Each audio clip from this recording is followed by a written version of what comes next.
Pero hablando de periodismo, lo que quería comentar a todas y a todos es lo que está ocurriendo en esta disputa política, sobre todo entre el señor Guillermo Lasso contra el periodista Anderson Boscan. De eso quería hablar porque efectivamente es una de las cosas que a mí me preocupan, no solamente en términos periodísticos, profesionales, ya que hemos sido víctimas de amenazas. Continúan las amenazas. Al día de ayer ya uno se cansa a veces de estar denunciando porque creen que uno se está inventando. Ayer llegó otra amenaza de muerte al celular, gracias a este señor, creo que se llama Javier Rodríguez, periodista que también era de La Posta, gracias a que él publicó mi número telefónico. Le agradezco un montón a este señor y al señor Suero de la Verdad, que también anda haciendo cositas por ahí, a que subieron en mi número telefónico para que recibamos las amenazas que seguimos recibiendo. Pero bueno, el asunto no es contra mí ahora, a pesar de que siguen las amenazas, digo yo, sino contra lo que hace y ha dicho Anderson Boscan de la detención del señor Jica, Brigham Jica, y lo que implica el famoso caso Encuentro, la muerte del señor Rubén Cherres, la prisión del señor Danilo Carrera y todo lo que ello implica para este país. Por supuesto, lo vamos a mencionar porque parecería que la mafia mediática, muy bien engrasada, muy bien aceitada, que ahora incluso tiene uno que otro asambleísta por ahí bien instalado, pues se encargan de silenciar un caso terrible, terrible.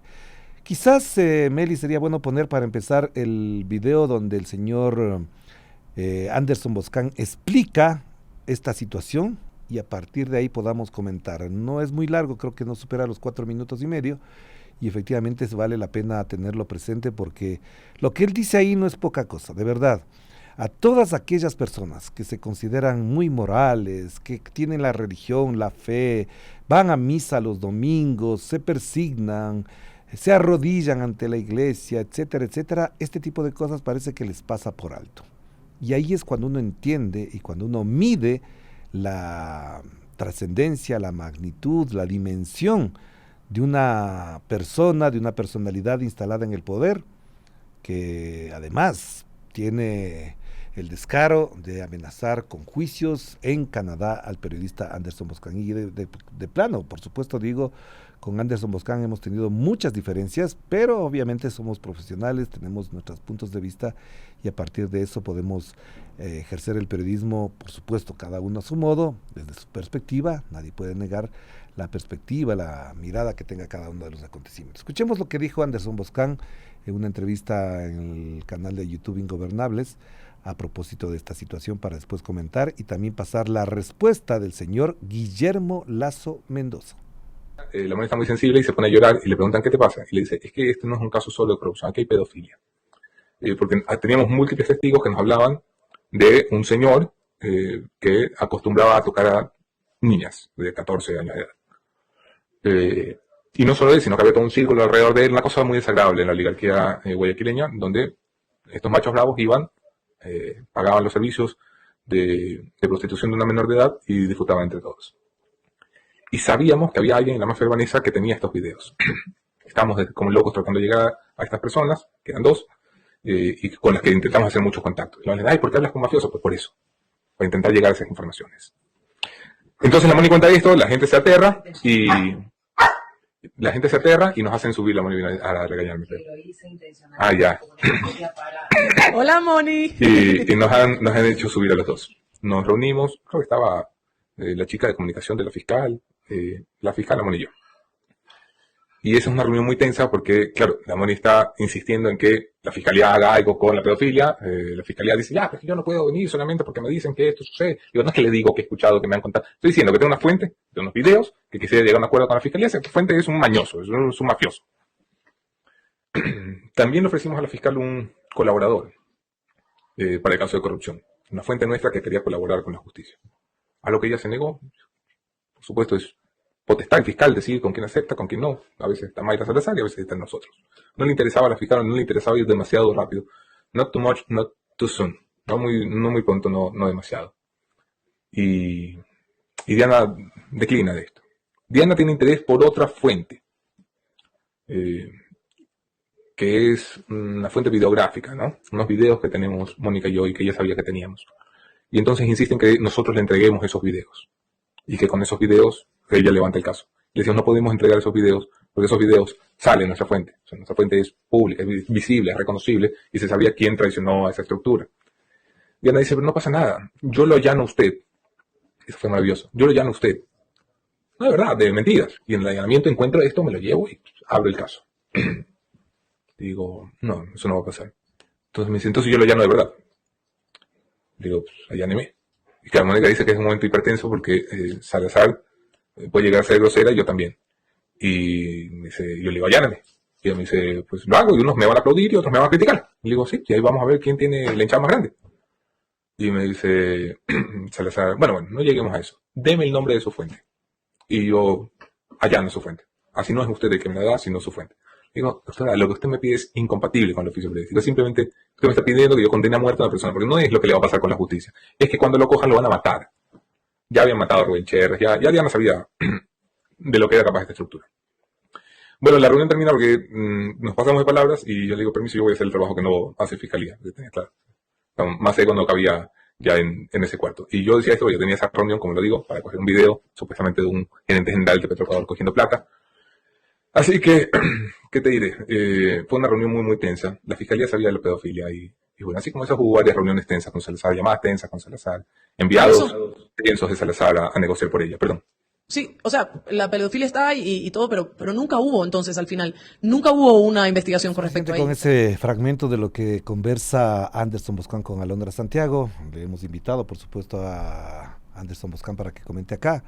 Creo que quedan latentes y pendientes algunas preguntas que Alondra no las hace, eso ya lo responderá ella, pero en realidad quedan cosas pendientes porque aquí se revelan dos cosas, ¿no? La una, la denuncia que ya la ha hecho Anderson Boscan en varios medios de comunicación que tiene que ver con la pedofilia, que según él la ejercían grandes oligarcas de Guayaquil en un departamento donde Dricanjica, jefe de la mafia albanesa, había colocado una cámara en una maceta para filmar todo eso y eran alrededor de 8 o 10 videos, no me acuerdo si es una docena de videos, con los cuales habrían chantajeado a estas mismas personas para acciones de dos tipos. La una vinculadas con el narcotráfico, una cierta permisibilidad, para hablarlo en políticamente correcto, una permisibilidad a la hora del tráfico de drogas desarrollado por la mafia albanesa, que no solamente se dedica a eso, por supuesto, además no creo que sea directamente relacionada con eso, sino que también tiene que ver con otro tipo de delitos y de acciones mafiosas.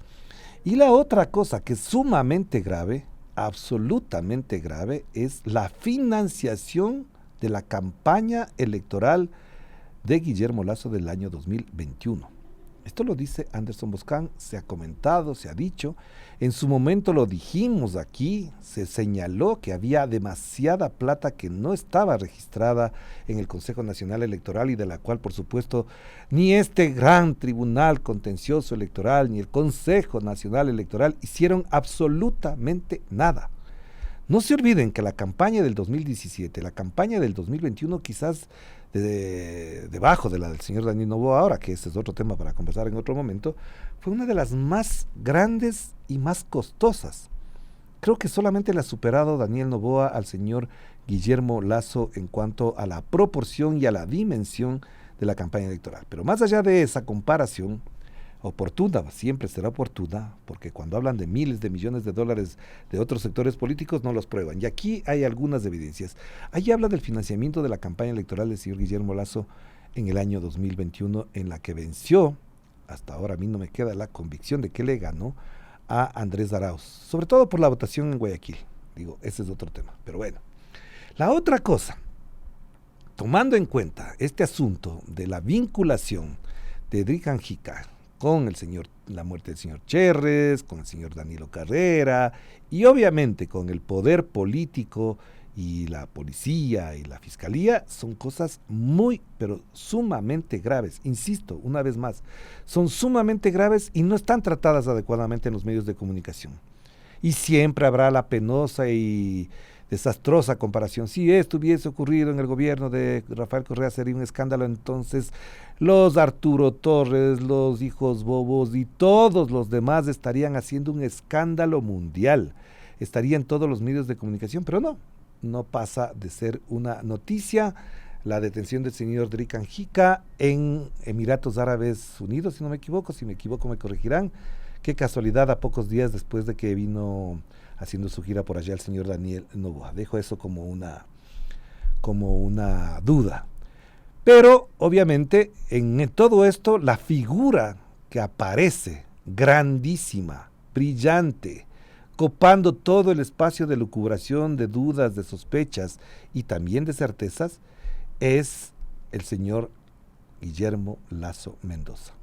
Pero lo que dice Anderson Boscan de esa reunión con la fiscal, imagínense que Orlando Pérez, Alexis Moncayo, Adrián Acosta, Liceña Espinel se hubieran reunido con la fiscal. ¿Se imaginan lo que hubiese pasado en este país? Porque estas cosas que hacía la fiscal de reunirse con ciertos periodistas para procesar, voy a decir en términos absolutamente diplomáticos, procesar denuncias, para ver si es que le piden o no le piden los videos, si le piden los audios, si le piden los nombres, esas cosas son graves, sumamente graves. En primer lugar, ¿por qué no contó esto Anderson Boscan en esa época? ¿Por qué no las contó? Ahora está a salvo, está en Canadá, las cuenta. Pero sí, ya repito, los periodistas de esta emisora se habrían reunido para procesar casos, para en la práctica darle la oportunidad a la fiscal para que inicie investigaciones, ya estaríamos condenados. Y uno se pregunta siempre, ¿por qué en unos casos la figura de asociación ilícita sí prima, sí prevalece, sí se impone, y en otros no? Porque si consideramos lo que hacen con el caso Ligados y comparamos con lo que están mostrando y evidenciando el señor Anderson Boscan, uno podría decir es una asociación ilícita para no dejar que los procesos avancen. Es decir, exagero un poco, pero eso es así. Pero frente a esta situación, que es lastimosamente grave, contundentemente grave, y que además en su editorial del día de ayer, si no me equivoco, Anderson Boscan le enfrenta y le confronta a Guillermo Lasso y le dice cosas también duras, obviamente la respuesta de el país, del Ecuador, de los medios de comunicación ha sido leve. Yo quisiera, ahora que ya no está la señora Diana Salazar, que hable el señor Toainga y que diga que va a iniciar procesos de investigación con todas estas cosas que ha denunciado Anderson Boscan y en las que estaría también involucrada directa e indirectamente la señora Diana Salazar, embajadora del Ecuador en Argentina desde que le dieron la autorización el gobierno de Milei y la diplomacia argentina el 29 de enero del año 2024. Es decir, hace más de un año. Pero leamos la respuesta del señor Guillermo Lasso, Meli, para poder también comentar esta situación, porque aquí hay 2 o 3 cosillas que yo no quiero dejar de mencionar que dan cuenta de esta situación. El señor Guillermo Lasso, en un clásico comunicado del 29 de mayo del año 2025, dice: he visto un extracto de tu novela turca, le dice a Anderson Boscan. Hazte cargo, Boscan. En primer lugar, debería hacerse cargo el señor Guillermo Lasso de las cosas que se están denunciando, no ahora, sino hace tiempo atrás. Hazte cargo, Boscan, he visto un extracto de tu novela turca. Ojalá sea turca, porque si fuese turca ya se hubiese resuelto. Y debo confesarte que casi me convences. En tu empresa digital te han enseñado bien a actuar. Eres creativo, con un acento argentino casi perfecto, eres un novelista, siempre lo has sido, etcétera, etcétera, etcétera, etcétera, etcétera. Y dice: hoy vi un resumen de tus inventos y sentí lástima, te vi temeroso, preocupado, y lo entiendo. A tus 30 y poco años has forjado tu destino con esfuerzo y eso te ha llevado al aislamiento. ¿Quién habla de aislamiento? De verdad, ¿quién está hablando de aislamiento? El señor Guillermo Lasso Mendoza y toda su consorte de acólitos que tuvo, empezando por los periodistas Roberto Aguilar, Martín Pallares, Carlos Andrés Vera, Juan Carlos Calderón. Ellos le tienen aislado ahora. Y dice: quieres convencerte y convencernos de que tus problemas son culpas de otros. ¿Cuál es el problema de Anderson Boscan? Y continúa: entiendo que tienes una familia que sufre el encierro y ahora el exilio. El encierro porque le perseguía pues la policía, porque tenía amenazas de muerte y porque el propio señor Guillermo Lasso le puso todo un aparato de seguridad que no se podía mover si es que no era con la autorización del propio Anderson Boscan. Lamento por ellos, yo también tengo hijos y ahora nietos. Eso no viene al caso porque eso tiene que pensarlo él. Bajemos un poquito la pantalla para poder seguir leyendo y que lean nuestra audiencia. Y dice, ojo con lo que dice: Pero Anderson, a mis 70 años te digo con claridad, todo lo que hoy vives, lo bueno y lo malo, te lo has ganado tú. Nadie más es responsable de tu destino. Me atrevo a especular que tus relaciones con el bajo mundo te comprometieron con cosas que no pudiste cumplir o que tu lengua suelta filtró datos que no les gustaron a tus ñaños. Hazte cargo de tu presente porque solo tú puedes cambiar tu futuro. Te falta mucho como periodista. Él nos va a dar clases de periodismo. El señor Guillermo Lasso dice que le falta mucho como periodista. Él no es la persona más adecuada para eso. Pero aún como persona, te falta humildad, te apasionas por los likes, los views, los éxitos y el dinero. Miren quién habla de apasionarse por los likes, los views, el éxito y el dinero. Señor Guillermo Lasso, parece que se está autorretratando. Cuando le dice usted a Anderson Boscan que te falta mucho como periodista, yo podría decir, le falta mucho como cuanquero, le falta mucho como político, le falta mucho también como persona, obviamente. Te falta humildad, señor Guillermo Lasso. Yo no le voy a defender a Anderson Boscan, pero no se autorretrate. ¿Te apasionaste por los likes, los views, del éxito y el dinero? No se autorretrate. ¿Comenzaste a flotar y te mareaste? No se autorretrate. Pero sobre todo, te falta empatía. Señor Guillermo Lasso, usted nos habla de empatía, de verdad. De verdad nos habla de empatía usted. No, de verdad que aquí parece un autorretrato psicológico y si esto cae en manos de un psiquiatra o algo por el estilo, esta situación tendría que ser tratada como un caso no solamente judicial, político, sino de otra naturaleza. Y él dice, a mí no me ayudarás a quejarme de mis presiones. Le escuchamos 10 años hablando de eso, de lo que ha vivido mi familia, mis enfermedades. Tengo un núcleo muy sólido. Bueno, ese es un problema personal particular. Y aquí la parte final. ¿Quieres saber por qué te enjuiciaré? Ya lo sabrás. Nada tiene que ver con acciones de terceros. Terceros, señor Lasso, estamos hablando de su cuñado. Nada más y nada menos que un tercero mencionado ahí es su cuñado. No nos hagamos los locos. Están hablando de su cuñado. Ojo. Y aquí hay más de una persona que ha mencionado lo del señor Danilo Carrera. Y uno de los primeros en mencionar, y no es porque por esto nosotros seamos más importantes, seamos más periodistas, y si me consiguen esa parte de la entrevista que hicimos al señor Abdalá Bucaram en la ciudad de Guayaquil, antes de que lo denunciaran los señores de la Posta, antes de que salgamos a decir cosas sobre este tema, el señor Abdalá Bucaram lo dijo, clarísimo. Pero no hacía falta que lo diga Bucaram, no hace falta que lo diga Boscan. En Guayaquil se sabía de las andanzas del señor Danilo Carrera en departamentos con niñas de entre 12 y 14 años. Se comentaba como que nada. Así es, eso fue así. Gracias a Santiago por el comentario también a propósito de esto. Muy amable, un abrazo, hermanito, querido compañero y colega. Efectivamente, el señor Guillermo Lasso no nos puede dar clases de moral en esto. Yo creo que él le puede enjuiciar cuantas veces quiera al señor Anderson Boscan, porque además esto es un asunto bastante complejo. No se olviden, gracias Freddy también por recordarme, en el Guayaquil Tenis Club, donde paraba el señor Danilo Carrera, que 2 o 3 veces lo vi ahí. Obviamente sabemos perfectamente con quién se relacionaba. Y esto, como no había una fiscalía adecuada, como todo lo que conversa Anderson Boscan es grave, sumamente grave, nadie se atrevía a hacerlo. Ahora lo dice Anderson Boscan como periodista en el exilio. Pero yo quiero saber si efectivamente los señores que aquí nos quieren dar clases de moral periodística, empezando por los señores de Coavisa, que se callan las cosas, porque ya sabemos perfectamente las relaciones muy estrechas que tiene el señor Guillermo Lasso con el Coavisa, los señores del Amazonas, con las relaciones muy estrechas que tienen con el señor Sebastián Corral, que fue embajador y luego secretario de la administración del señor Guillermo Lasso, van a hablar de esto. He mencionado a Anderson Boscan, he mencionado a Abdalá Bucaram y otras tantas personas que sabían.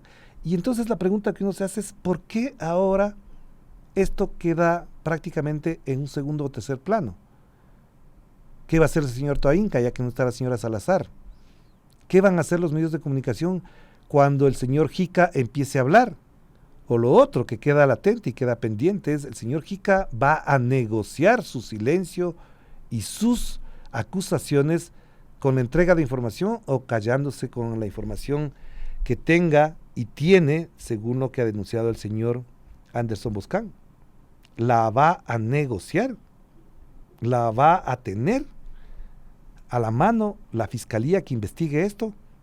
Y nos preguntamos, como se preguntan muchas personas que están comentando este momento en redes sociales, en la transmisión de YouTube de Radio Pichincha, ¿quién va a procesar a Jica? ¿Lo van a traer al Ecuador para que le metan en una cárcel y hagan con lo que hicieron con los asesinos de Fernando Villavicencio? ¿Lo van a dejar en España para que allá procesen lo que este señor tenga que contar, ahora que el señor Guillermo Lasso está haciendo la carrera universitaria en la Universidad de Navarra? ¿Y qué pasaría si el señor Drican Jica dice todo lo que sabe de lo que hubo en la campaña presidencial del 21, en la que ganó el señor Guillermo Lasso, en los negociados que se armaron al principio del gobierno del señor Guillermo Lasso, por ejemplo con el señor Manzano al frente del Ministerio de Agricultura para rebajar o desaparecer los controles que se hacían a las cargas de banano que se exportaban del Ecuador y que incrementaron notablemente el narcotráfico del Ecuador desde ese año 2021? ¿Qué va a pasar con todas las denuncias que la señora archivó si el señor Drican Jica activa desde su testimonio todo lo que se ha denunciado a través de los periodistas de La Posta y otros medios de comunicación? ¿Qué va a pasar ahí? ¿Qué va a pasar con todos aquellos que ahora militan en el movimiento Acción Democrática Nacional y que fueron parte del movimiento del señor Guillermo Lasso? La señora Natalie Morillo, creo que se llama la periodista que ahora es activa, es la vocera, la que habla del reloj de Carondelet y que fue la más activa colaboradora de María Paula Romo y después de Guillermo Lasso. ¿Qué van a decir todos ellos si se activan estas cosas? ¿Van a mirar para otro lado? ¿Se van a quedar callados? ¿Qué va a pasar ahí? Ojo, este tipo de cosas no son menores. Esto no es menor, no es cualquier cosa. Estamos hablando de un caso sumamente grave y la detención de Drican Jica ocurre después de la posesión del señor Noboa. Emiratos Árabes Unidos, si es cierto lo que consultamos con ciertas fuentes, ya estaba con seguimiento, con vigilancia, solamente era cuestión de minutos antes del 13 de abril o después del 13 de abril o antes del 24 de mayo, la pregunta es por qué se demoraron en la detención o hacerlo público. ¿Cuál era el objetivo político de no hacer pública la detención del señor Jica? Seguramente ahí hay algunas cosas y algunos elementos que se tienen que aclarar, antes que ser tapados por la propia fiscalía, como ha denunciado Anderson Boscan. Y sobre eso mismo, sobre lo que dice Anderson Boscan, sí creo que hay que darle seguimiento. Aquí sí hay que ejercer periodismo de verdad, pero nosotros los periodistas podemos decir una cosa: el problema es que las instituciones públicas están ahí, las instituciones de control, de seguimiento. Ahora le queremos ver al señor Ferdinand Álvarez, que ahora se pone a investigar a los alcaldes, cuando la Asamblea Nacional no tiene por qué investigar a los alcaldes, pero bueno, si quiere hacerlo, que lo haga, que establezca una comisión de la verdad, como se ha pedido constantemente, para saber exactamente qué ha pasado con todos estos casos. ¿Quién asesinó a Rubén Cherres? ¿Por qué estaba a pocas cuadras de la casa del señor Guillermo Lasso? ¿Por qué lo mataron de esa manera? ¿Es cierto o no es cierto que él los chantajeaba todo el tiempo diciéndoles que si no me dan una salida a este problema yo voy a contar todas las cosas? Un señor Cherres que ya estuvo vinculado con narcotráfico y que en el testimonio, como dice Inside Crime, que lo expusieron el día de ayer o antes de ayer, Inside Crime dice, lo voy a leer textualmente y si lo pueden conseguir en la pantalla, que está en mi cuenta de Twitter, Emilio Esteban, está ahí. Dice, no dice Radio Pichincha, no lo dice Anderson Boscan, no lo dice nadie, lo dice nada más y nada menos que Inside Crime. Dice, Cherres no era un desconocido para las fuerzas de seguridad. Se refiere a Rubén Cherres, amigo directo de Danilo Carrera, y han borrado las fotos en donde supuestamente aparece con Guillermo Lasso. En 1999 fue detenido por narcotráfico tras una redada policial en la que las autoridades incautaron 108 paquetes de cocaína, 1999. Ojo, no era el gobierno de Correa, por si acaso. Fue absuelto al año siguiente después de que personas influyentes rindieran testimonio pidiendo su liberación. Según Inside Crime, que consta en los procesos, esas personas que testimoniaron pidiendo su liberación fueron Danilo Carrera, cuñado del futuro presidente ecuatoriano en aquel entonces, en el 99 él era socio del señor Yamil Maguadwit. El futuro presidente ecuatoriano Guillermo Lasso rindió testimonio para liberar a Rubén Cherres. ¿Por qué en su comunicado no habla de esto, señor Guillermo Lasso Mendoza? ¿Por qué no nos cuenta de esto? ¿Por qué usted rindió testimonio en un caso donde un señor fue detenido por narcotráfico tras una redada policial en la que se incautaron 108 paquetes de cocaína? Ese tipo de cosas usted nos tiene que aclarar. No se autorretrate hablando mal de señor Anderson Boscan, que tendrá sus defectos, ese no es el tema de ahora, que tendrá sus inclinaciones políticas, ese no es el tema de ahora, pero el señor Guillermo Lasso Mendoza debería estar en el centro de la atención y quizás, para ir cerrando ya, quizás eso explica por qué él optó por la muerte cruzada. Él optó por la muerte cruzada, ¿saben por qué? Me hago cargo yo. Porque en el juicio político iban a salir todas estas cosas. En el juicio político instaurado por Viviana Veloz, a la que le persiguieron, la que le hicieron una campaña atroz, desprestigiando su condición de mujer. Con todo eso, efectivamente, el juicio político se tuvo que parar porque el señor Guillermo Lasso decretó la muerte cruzada. Al decretar la muerte cruzada, se quedó sin piso la plataforma de denuncia que se tenía prevista para estructurar los argumentos que dieran lugar a la sanción al entonces presidente de la República. Hace poco lastimosamente vi un video y fotografías del momento en el que todo su aparato político y de comunicación vivía ese momento de la muerte cruzada. Lastimosamente, ese equipo de comunicación queda manchado y afectado por todo lo que pasó en aquel entonces. Y pongamos solamente el escenario de que pasaba el juicio político.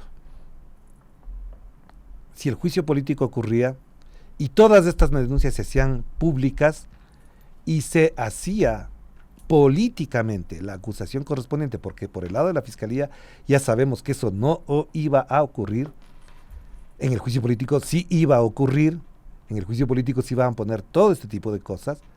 Y ustedes vean lo que dice Inside Crime a propósito de este tema.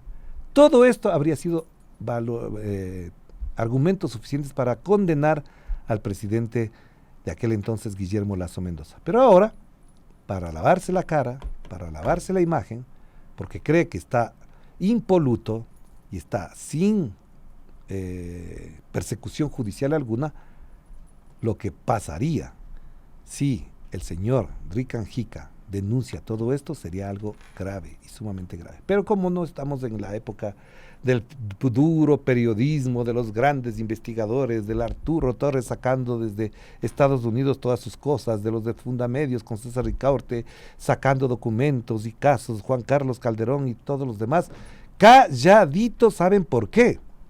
Porque ellos también fueron beneficiarios de todo ese aparataje millonario que se montó para encumbrar en la presidencia de la República al señor Guillermo Lasso Mendoza. Y que me digan que no, que ellos son impolutos, mentirosos. Son mentirosos. Todos ellos se encumbraron en el poder político y mediático gracias a lo que el señor Guillermo Lasso aceitaba, sea por publicidad directa o indirecta. O el señor José Hernández me va a mentir que la contratapa de la revista Vanguardia estaba ajena a la publicidad del señor Guillermo Lasso. Imagínense ustedes, nada más de esto, que la contratapa de la revista La Vanguardia durante 2-3 años era del Banco de Guayaquil y que la cuota mensual era $80,000 de pago de publicidad de la revista Vanguardia. $80,000 era más que suficiente para pagar la nómina de los periodistas de esa revista. Entonces, cuando dicen que son periodistas independientes, libres y demás, falso, mentirosos, toditos ellos son mentirosos. Tuvieron plata vía publicidad y vía favores, que algún día tendremos que contarlos a cabalidad. A propósito de que estoy escribiendo un libro sobre el periodismo ecuatoriano. Ahí vamos a contar todo esto. Y ojalá sea el momento adecuado para que se publique y se sepa de qué manera esta promiscua relación entre el poder político, económico, mafioso y el periodismo le ha hecho mucho daño a la democracia ecuatoriana. Sí, le ha hecho muchísimo daño a la democracia ecuatoriana. Solamente quiero terminar leyendo una cosa que es clave, es muy importante. Lo acaba de publicar en su editorial el periodista, escritor español Javier Cercas. Javier Cercas, que además acaba de publicar un libro sobre el Papa Francisco que me lo devoré, me encantó, vale la pena. Javier Cercas no es correísta, Javier Cercas no es bolivariano, chavista, kirchnerista, madurista, ni no esas cosas que les encanta titular para desprestigiar a las personas. Javier Cercas es un gran escritor, ha hecho libros como Soldados a la Mina y ahora este libro sobre el Papa Francisco. Dice en su comentario, en el diario El País, dice lo siguiente, porque aquí está en juego la verdad. Les voy a leer solamente esto para cerrar. Son las 7 de la mañana con 40 minutos. La destrucción de la democracia, la mentira, venga de donde venga, es letal para una democracia, al igual que lo son el extremismo y la falta de lealtad a las instituciones. Y que cada vez que toleramos sin escándalo que un político la socave, tildando de legítimas las resoluciones judiciales que le benefician y de tramposas las que le perjudican, estamos trabajando por la destrucción de la democracia. Eso hizo usted, señor Guillermo Lasso Mendoza. Usted hizo todo esto que menciona Javier Cercas, periodista, escritor español de alto nivel intelectual, académico y profesional. No lo dice nadie ligado acá. Se destruyó la democracia en este país desde el año 2018, se asentó en el 2021 y estamos viviendo las precarias condiciones de esta democracia a partir del cimiento, de los duros cimientos que ustedes pusieron para destruir esta democracia. Destruyeron la democracia con sus mentiras, con sus falacias, con sus vinculaciones mafiosas, políticas, económicas, narcodelictivas, porque de alguna manera el sector financiero de este país se ha enriquecido notablemente por el lavado de activos, que tiene que ver con el narcotráfico. Entonces, ustedes han destruido la democracia. Ustedes, mafiosos periodistas, mafiosos políticos que se encumbraron en el poder para socavar del Estado al que tanto odian, pero del cual se han enriquecido constantemente. El día que hable el señor Jica y le dejen hablar, si lo mantienen vivo, tendremos que volver a hablar de este tema.